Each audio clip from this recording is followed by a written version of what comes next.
should take it slow.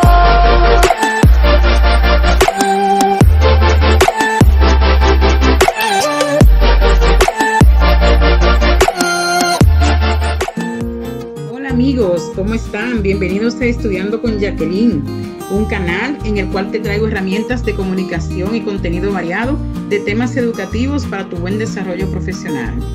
En el video de hoy quiero mostrarte qué son los géneros discursivos de la comunicación oral, sus conceptos, sus características y tipos.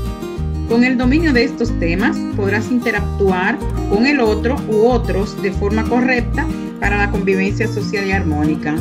Veamos. Vamos a conocer los objetivos del día de hoy. Tomar conciencia de la importancia de la lengua en el desarrollo de las personas como instrumento de comunicación y socialización y como vehículo para cualquier aprendizaje. Desarrollar habilidades básicas que le permitan una adecuada comunicación, tanto oral como escrita, la cual le sirva en su desempeño profesional y social. Reconocer y analizar los elementos y características del lenguaje oral y establecer diferencias de rasgos entre la expresión oral y escrita. Veamos ahora qué es discurso. El discurso es lo que decimos, es decir, el término se asocia con la transmisión de un mensaje mediante las palabras. Este mensaje puede ser oral y escrito, independientemente. Un discurso es la forma en que un emisor construye un mensaje y las características que este mensaje posee. Un discurso es una instancia de comunicación. Se da en un contexto determinado, en un tiempo y lugar específico y bajo ciertas condiciones. Veamos ahora diferentes conceptos de discurso. Facultad racional con que se infieren unas cosas de otras, sacándolas por consecuencia de sus principios o conociéndolas por indicios o señales. Serie de palabras y frases empleadas para manifestar lo que se piensa o siente. Y razonamiento o exposición que se lee o pronuncia en público. En general, el término discursivo puede entenderse desde varios puntos de vista. Desde el punto de vista del razonamiento, facultad racional con que se infiere unas cosas de otras, sacándolas por consecuencia de sus principios o conociéndolas por indicios y señales. Desde el punto de vista de la lingüística, es un acto de la facultad discursiva. Es un enunciado de la cadena hablada o escrita y es una serie de las palabras y frases empleadas para manifestar lo que se piensa o siente. Y desde el punto de vista de la oralidad, es un razonamiento o exposición sobre algún tema que se lee o pronuncia en público. Veamos ahora algunas diferencias entre comunicación oral y comunicación escrita. La comunicación oral utiliza el canal auditivo. Se recibe el texto a través del oído. Ello da relevancia a la correcta utilización de técnicas de expresión fónica. La comunicación escrita se presenta mediante un canal visual. La lectura implica el uso de la vista. La obtención de información aumenta, pues la vista tiene mayor poder de captación que el oído. Adquieren importancia el diseño, la tipografía, etc. La comunicación oral tiene las características de una comunicación espontánea. El emisor puede rectificar lo que ha dicho, pero no puede borrarlo. El receptor debe captar el mensaje en el momento de la emisión, tal como se emite. La comunicación escrita es una comunicación más elaborada. El emisor puede corregir cuantas veces quiera su texto sin dejar rastros. El receptor puede leer cuando quiera, como quiera y cuantas veces quiera el texto. La comunicación oral utiliza soportes verbales y no verbales. Soportes verbales orales y escritos como son el pizarrón, las transparencias, el PowerPoint, etc. Fuertes soportes no verbales como es el lenguaje corporal, la fisonomía, la vestimenta, el contacto ocular, lenguaje kinésico como son los movimientos y los gestos, y lenguaje proxémico como es el uso de las distancias, la creación de intimidad o formalidad. La comunicación escrita utiliza soportes fundamentalmente verbales como es la escritura, la palabra es primordial. Sin embargo, el texto escrito también puede ir acompañado de esquemas, dibujos, fotografías, etc., lo que refuerza los conceptos utilizados. Es fundamental la utilización correcta del aspecto paralingüístico escrito, como son la ortografía acentual, puntual y literal. La comunicación oral utiliza sintaxis de poca estructuración, empleo de oraciones incompletas, escaso uso de la subordinación y de la voz pasiva. Las relaciones entre los enunciados se suelen establecer por coordinación o por yuxtaposición. Repetición de estructuras sintácticas. Es corriente el uso de palabras, comodín y de muletillas. La comunicación escrita utiliza sintaxis más elaborada, oraciones completas, gran importancia de las formas de cohesión del texto, etc. Abundan los conectores entre oraciones que estructuran mejor los contenidos.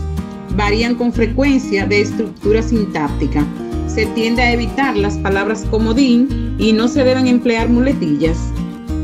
Veamos ahora la clasificación del discurso oral.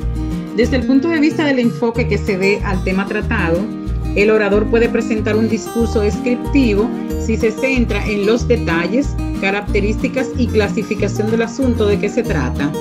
Puede ser solo informativo, como en una declaración a la prensa o la presentación de un suceso o noticia, si su intencionalidad es solo dar a conocer un tema o suceso. Si prima el relato o la referencia a acontecimientos o anécdotas, será un discurso narrativo. Se llamará discurso expositivo si lo primordial es explicar el asunto, y será un discurso argumentativo si lo sustancial es la fundamentación, los razonamientos para persuadir al oyente. Desde el punto de vista de las circunstancias en que se emite un discurso, este puede ser públicos o privados. Desde el punto de vista de los temas desarrollados, pueden ser discurso forense, se emplea en los tribunales con objeto de obtener de los jueces o de los jurados la absolución o la condena de una persona demandada. Está el discurso social, que se emite con ocasión de celebraciones familiares o sociales. Está dentro del grupo de las alocuciones. El discurso religioso pretende persuadir en asuntos de carácter moral o dogmático. Lo religioso implica tanto las relaciones del hombre con lo sobrenatural como con lo humano. El discurso político se relaciona con todos los aspectos de la vida pública, gubernamental, parlamentaria y electorista.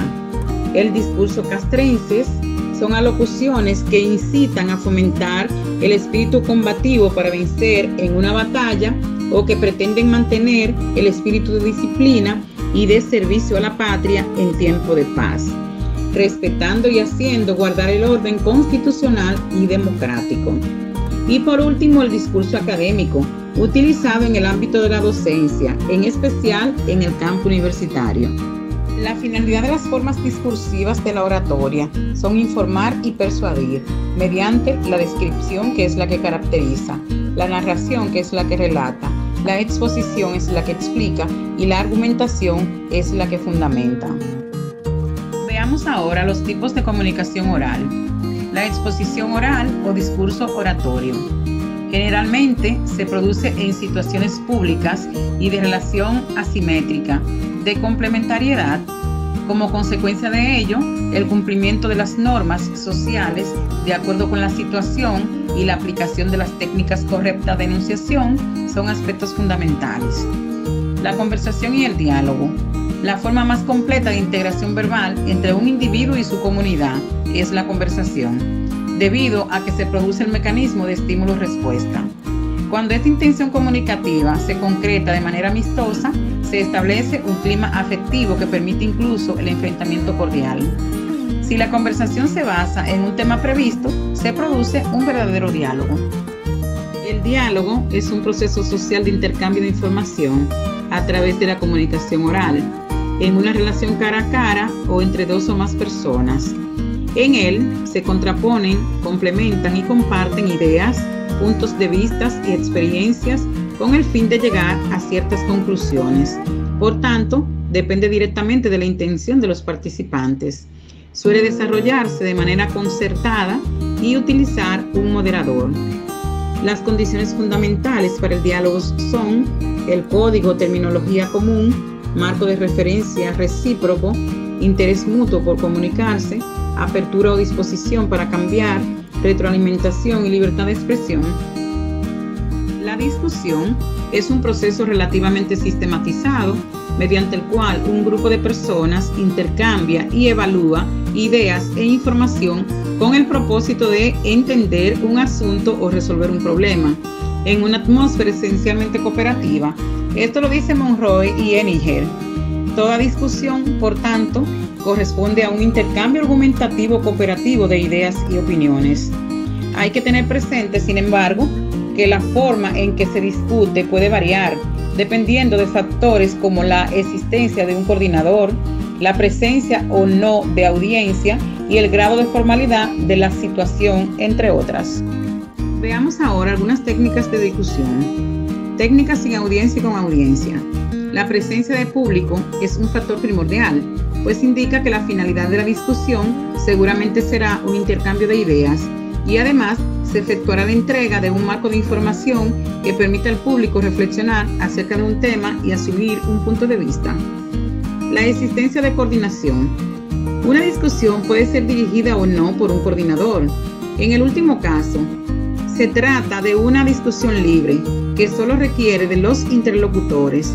Cuando la discusión se debe llevar a cabo en forma ordenada, con limitaciones de tiempo y con objetivos muy precisos, el coordinador es fundamental. Dentro de las técnicas libres sin coordinación está el diálogo simultáneo o cuchicheo, intercambio de ideas en parejas o trío, se discute un tema libre e informalmente, se contesta una pregunta breve formulada con antelación o se resuelve un problema. La discusión no debe durar más de 10 o 15 minutos. Está el Phillips 66, es una discusión en la que un grupo mayor se divide en subgrupos de 6 personas para que en 6 minutos de trabajo colectivo expresen su opinión sobre un tema. Posteriormente se efectúa una sesión plenaria en la cual un integrante por grupo expone las conclusiones a que llegaron. Sus objetivos son lograr la participación del grupo general, reunir un buen número de interpretaciones sobre un tema, evitar el monopolio interpretativo y participativo, estimular el trabajo de aquellos participantes tímidos o pasivos. ¿Cuándo se aplica esta técnica?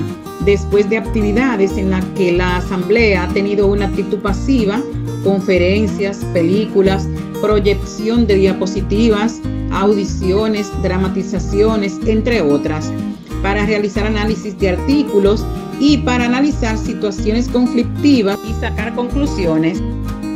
Dentro de las técnicas libres sin coordinación, las normas para su realización son describir la actividad, dar a conocer el tema o subtema por desarrollar.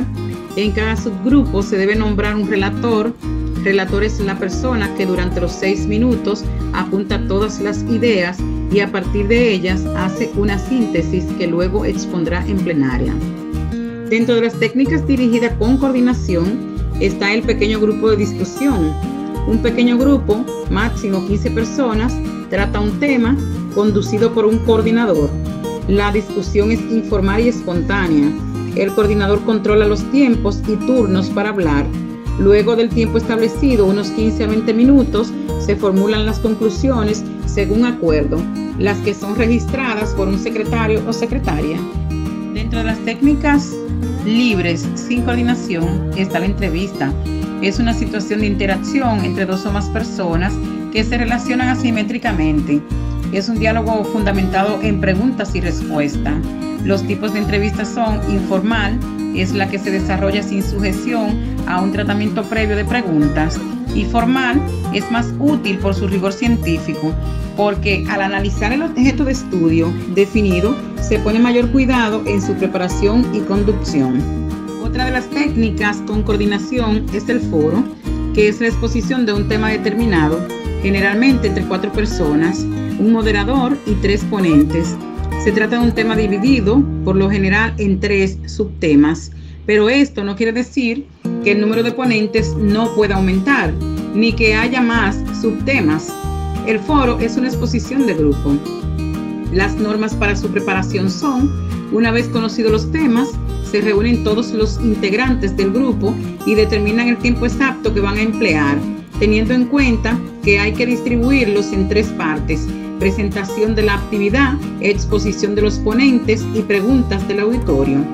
Es tradicional que el tiempo sea dividido en 5 minutos para la presentación del tema, 30 minutos para la exposición de los ponentes y 15 minutos para las preguntas del auditorio. En una reunión previa debe nombrarse el moderador, dividir el tema en tantas partes cuantos ponentes haya, asignar un subtema a cada ponente y acordar el orden de la exposición. El panel es otra de las técnicas con coordinación. Un pequeño grupo de expertos dialoga ante la audiencia acerca de un tema determinado. En dicho diálogo se puede generar una controversia, aunque esto no es obligatorio. Para la constitución del panel, seleccionar un grupo reducido de 4 o 5 personas que tengan pleno conocimiento del tema para que lo discutan y públicamente delante y en beneficio del público restante. Para el desarrollo de la discusión, los miembros del panel intercambian recíprocamente sus ideas y puntos de vista. Formular preguntas entre sí como si fuera una reunión formativa o de toma de decisión, y no se limitan a hablar entre ellos, sino ante un público. La mesa redonda es la reunión de varias personas expertas en un área, 3 a 6 por lo general, para exponer sobre un tema determinado y preparado bajo la dirección de un moderador. Se distingue del panel en que en aquel se dialoga y en la mesa redonda se expone y dialoga. El objetivo de este tipo de discusión es ofrecer al auditorio una panorámica exhaustiva de los puntos de vista de expertos sobre un determinado tema. El desarrollo de una mesa redonda puede extenderse por más de una sesión y durar varios días. El debate es un tipo de discusión formal en la que se trata de contraponer 2 o más opiniones expertas sobre un tema polémico. Es una técnica de expresión oral que implica una discusión entre al menos 2 grupos distintos de opinión sobre un determinado tema. Cada persona argumenta su postura, es decir, trata de justificar sus ideas mediante razones más o menos convincentes. Cada interlocutor, por su parte, debe preparar un guión individual que recoja las ideas fundamentales que piensa exponer, las anécdotas con las que va a ilustrarlas, etc. El moderador se encarga no solo de ceder la palabra a los interlocutores que la vayan pidiendo, sino también de encauzar y dirigir el debate. Los elementos diferenciadores de las técnicas de discusión sin audiencia son el diálogo simultáneo o cuchicheo, sin coordinación, intercambio de ideas en parejas o trío, el Phillips 66, sin coordinación, grupo de 6 personas intercambian opiniones durante 6 minutos, y los pequeños grupos de discusión, con coordinación, grupo de un máximo de 15 personas, discusión informal y espontánea y duración de 15 a 20 minutos. Los elementos diferenciadores de las técnicas de discusión con audiencia está la entrevista, sin coordinación, situación de interacción entre 2 o más personas, se relacionan asimétricamente. El foro, con coordinación, moderador, participan generalmente 3 o 4 personas. Se expone un tema determinado y es una exposición de grupo. Está el panel, con coordinación, grupo de expertos que dialogan entre ellos ante un público. Se dialoga respecto de un tema determinado. Y está la mesa redonda con coordinación, grupo de 3 a 6 expertos. Cada uno expone acerca del tema determinado, luego dialogan entre ellos. Puede extenderse por más de una sesión o durar varias jornadas. Los elementos diferenciadores de las técnicas de discusión con audiencia son el simposium, con coordinación, información presentada por varios expertos de alto nivel, no se defienden posiciones, sino que se expone desde la especialidad de cada experto acerca de un tema central. Dura una sola sesión. Está el seminario, con coordinación, técnica de trabajo grupal para trabajar a fondo un tema predeterminado. 2 clases de sesiones, comisiones encargadas de estudio de los subtemas y sesiones plenarias para exposición de las conclusiones. Y está el debate, con coordinación, tema único, polémico y de interés. se contraponen dos o más opiniones expertas, su rasgo principal es la controversia. Y con ustedes, la profesora Jacqueline. Si te gustó este video, dale like, suscríbete y comparte y activa las notificaciones para que puedas estar al tanto de cuando publiques video de temas que te van a encantar. Nos vemos en el próximo video. Bye.